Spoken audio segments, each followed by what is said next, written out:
Olá pessoal, tudo bem? Essa é a última aula, a última parte da nossa aula 1. Eu vou falar um pouco sobre os softwares que a gente vai usar na disciplina.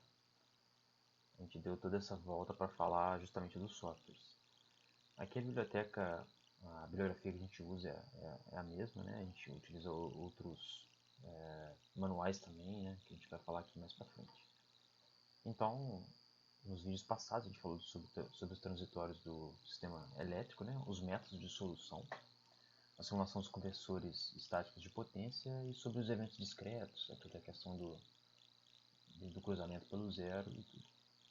E hoje a gente vai falar dos softwares utilizados na disciplina, o PSIM e o Simple Systems do MATLAB. O Simple Systems é uma biblioteca que foi desenvolvida pela Hyper Quebec, né?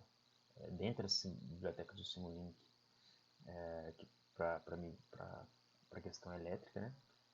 E ela modela, segundo os autores, é uma biblioteca capaz de modelar desde a geração, distribuição, transmissão até o consumo de energia elétrica.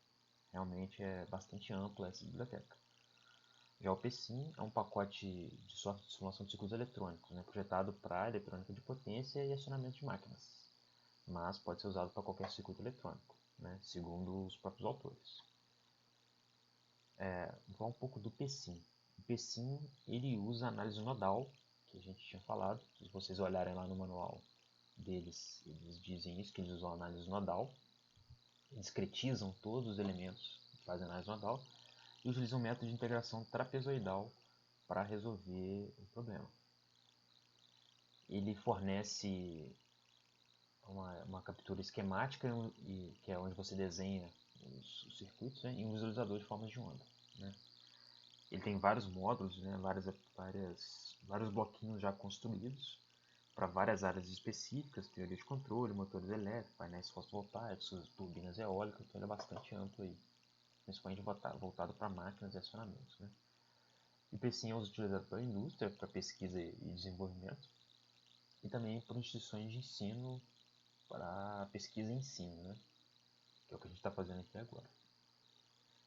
E o Simple System do MATLAB Simulink, ele tem diversos tipos, ele interage com o próprio Simulink do MATLAB, né? Então ele é um pouco mais genérico do que o PSIM, um pouco não, bastante mais genérico, porque dentro do Simple System você consegue interagir com qualquer biblioteca dentro do Simulink, você consegue interagir com qualquer biblioteca do MATLAB. Então as combinações aí de métodos de integração, de tudo que a gente pode fazer, de equações diferenciais, fica quase infinita, né? Muita coisa.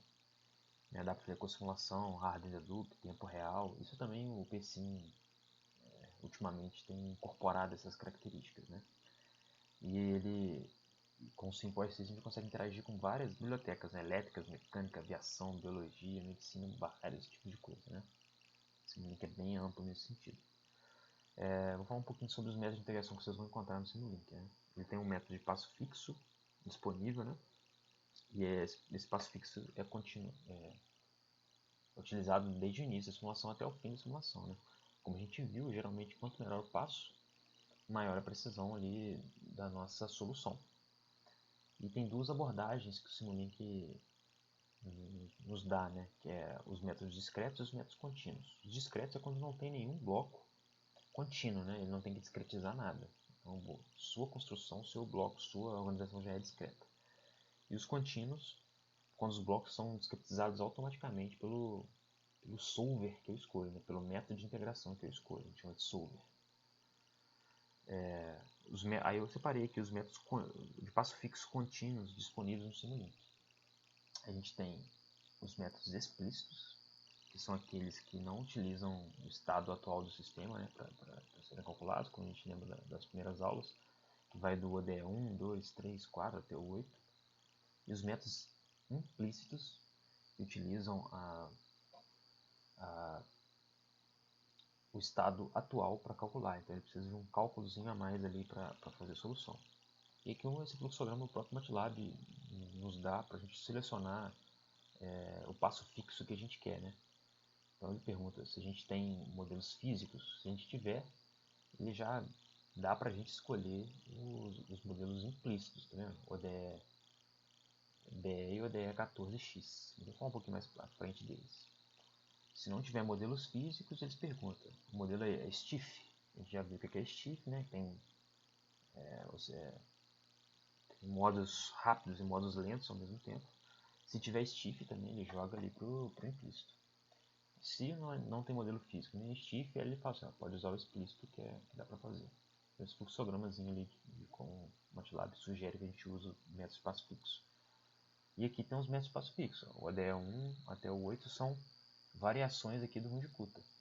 Né? Desculpa, o primeiro, né, o ODE 1 é o Euler, esse ODE 2 é o Roy, que é um Euler modificado, na verdade, bem parecido com o Euler. Esse ODE 3, 4, 5 são variações aqui do Runge-Kutta. Né? Esse Bocac-Champigny também é uma variação de terceira, quarta, quinta e oitava ordem. Né? Os métodos de passo variável no Simulink também são divididos em explícitos e implícitos. Né? Geralmente, como a gente já havia falado, os implícitos são um pouco mais precisos, né? Tendem a ser mais precisos. E esses métodos de passo variável são aqueles que vão ser usados nas nossas rotinas de controle. Né? A gente já viu lá que geralmente a gente divide o sistema em duas partes, né? Para fazer a análise nodal e a parte para fazer o controle. Então, esses métodos que a gente está de passo variável vão ser trabalhados no controle. E a gente tem aqui nos explícitos ODE 45, ODE 23, ODE 113. E os implícitos ODE 15S e 23S, ODE 23T, ODE 23TB. Então, se a gente quer utilizar um simulador de passo variável, o Simulink dá um fluxograma aqui como a gente pode escolher. Né? Ele faz as mesmas perguntas. Né? Eu tenho um modelo físico. Se eu tiver, ele fala, uso o implícito. Que são esses quatro, né? ODE 15S, 23S, 23T e 23TB. Se o modelo não é físico, mas é stiff, também utiliza os implícitos. Se o modelo não é físico, não é stiff, aí eu posso usar qualquer outro explícito, né? que ele indica. E aqui eu fiz uma tabelinha desses métodos falando algumas características. Né? Se ele é o método de um passo só, se ele é multistep, qual que é a estratégia que ele é usado. Por exemplo, o ODE 45 ele usa o Runge-Kutta, o par Dorman-Price 4.5. Né? Aí ele fala um pouco aqui da ordem de precisão, que é média, baixa, variável. Né? Então, depois fala também dos modelos implícitos. Né? Geralmente os métodos de integração implícitos são direcionados para problemas stiff. E os explícitos são para não stiff. Né? Só que a maioria dos nossos problemas vai ser stiff. Né? A gente vai ter que trabalhar com uma coisa stiff. E aqui fala um pouco de cada método. Né? Se ele é trapezoidal, se ele é de segunda ordem, se ele utiliza Runge-Kutta. Né? E aqui eu fiz uma tabelinha para falar as características principais, né, dos explícitos. Esse ODE 45 ele é bom para sistemas não rígidos. Né? Utiliza o Runge-Kutta de passo único com o par Dorman-Price. O ODE 23 ele utiliza o Runge-Kutta também é de passo único. E ele tem tolerâncias grosseiras. Né? Ele não é muito bom, não. É para sistemas não rígidos, né? E tem tolerâncias grosseiras ali para rigidez. O ODE 113 é mais eficiente que o ODE 45, mas tem um esforço computacional relativamente alto. Né? E ele também é para sistemas não rígidos. Todos os explícitos aqui praticamente são para sistemas não rígidos. Se eu tenho os implícitos, eles são mais utilizados para problemas stiff. Né? Então eu até destaquei aqui de azul, que é o ODE 15S. Ele é o mais recomendado para sistemas rígidos e com restrições algébricas. Ele tem boa precisão, tem tolerância relativamente boa. Né? E é o que é o mais indicado para a gente utilizar nas nossas simulações que a gente vai trabalhar ao longo do curso. O ODE 23S ele é modificado de passo 2, mas ele tem tolerância grosseira, já não é tão interessante. O ODE 23T ele utiliza um trapezoidal implícito, tá vendo? Que é mais ou menos o que a gente usa na análise nodal, que não é interessante para controle. Né? Vocês lembram lá que tem aquela questão do zero crossing, né? Do amortecimento numérico, então talvez não é tão interessante. E o ODE 23TB, que é a aproximação lá do trapezoidal com guia, que a gente não vai entrar muito nesse assunto, mas sempre tem tolerâncias grosseiras.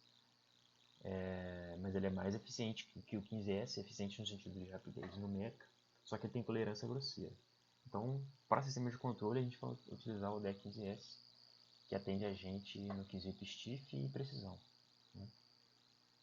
O MATLAB também tem algumas heurísticas aqui para mostrar para a gente como é que ele utiliza, como é que ele seleciona os passos, né? Então, se eu tenho, por exemplo, se eu sou de passo fixo e tem estados contínuos, por exemplo, ele indica utilizar o ODE, né? ODE 3. Se eu tenho equações algébricas, né? Se eu tenho um conjunto de equações diferenciais e algébricas, ele já indica o ODE 14x. Se eu estou usando passo variado, né?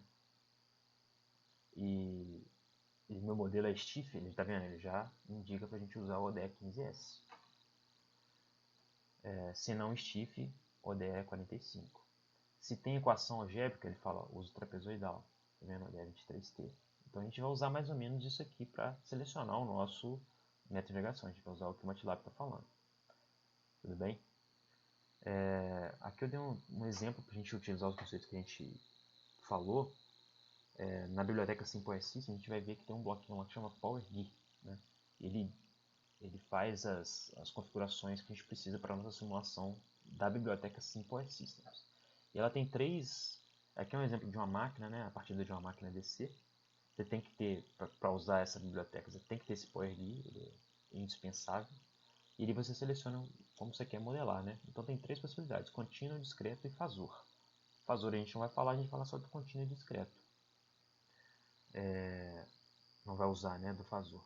No modo contínuo, todo o sistema é discretizado segundo o método de integração que eu selecionei principal, né?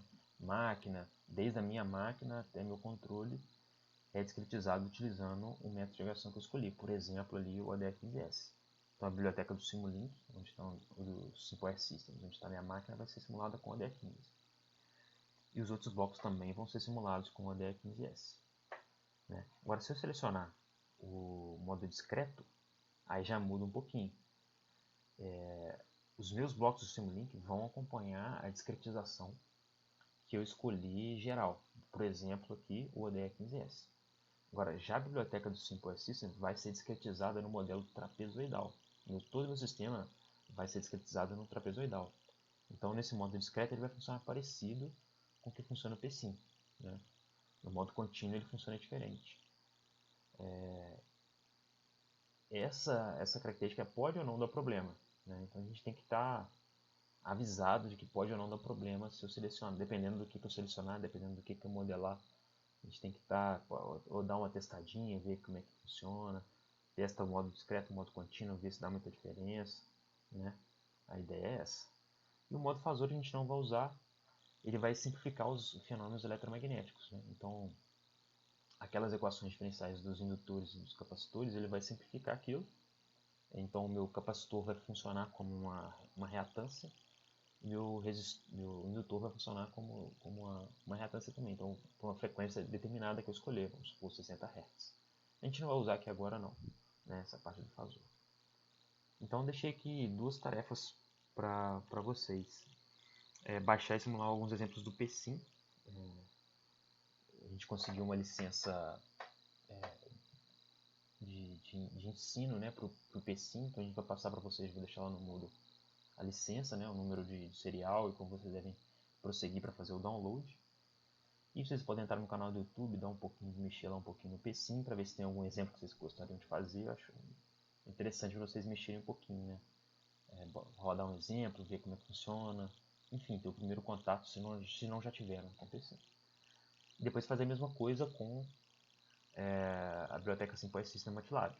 Então, se vocês digitarem no Google SimPowerSystem Guide, vocês podem baixar ali um PDF com o guia de como utilizar a biblioteca, quais equipamentos tem nessa biblioteca, tem alguns exemplos de como simular algumas coisas. Sugiro vocês fazerem isso. Né? Você pode entrar no canal do YouTube também, assistir alguns vídeos lá, tem bastante coisa interessante, acho que vai acrescentar para vocês. E eu deixo algumas perguntas também, né? Algumas questões aqui para a gente poder pensar. Vocês pausam o vídeo aí, pensam um pouquinho, tentam responder na cabeça de vocês, esse tipo de coisa, né? Quais os tipos de sistemas dinâmicos podem ser modelados no PSIM? Quais as vantagens, desvantagens, né, limitações do PSIM com relação ao método de integração, simulação de controle que a gente vem falando ao longo dessa aula.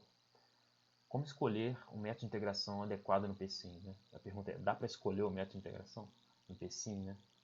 Quais os tipos de sistemas dinâmicos podem ser modelados no SimPower Systems do MATLAB? Quais as vantagens e desvantagens ou limitações dessa biblioteca? E como escolher um método de integração adequado, dependendo do meu sistema, para trabalhar com o SimPower Systems do MATLAB. E é isso, pessoal. Espero que esse vídeo seja útil para vocês no estudo.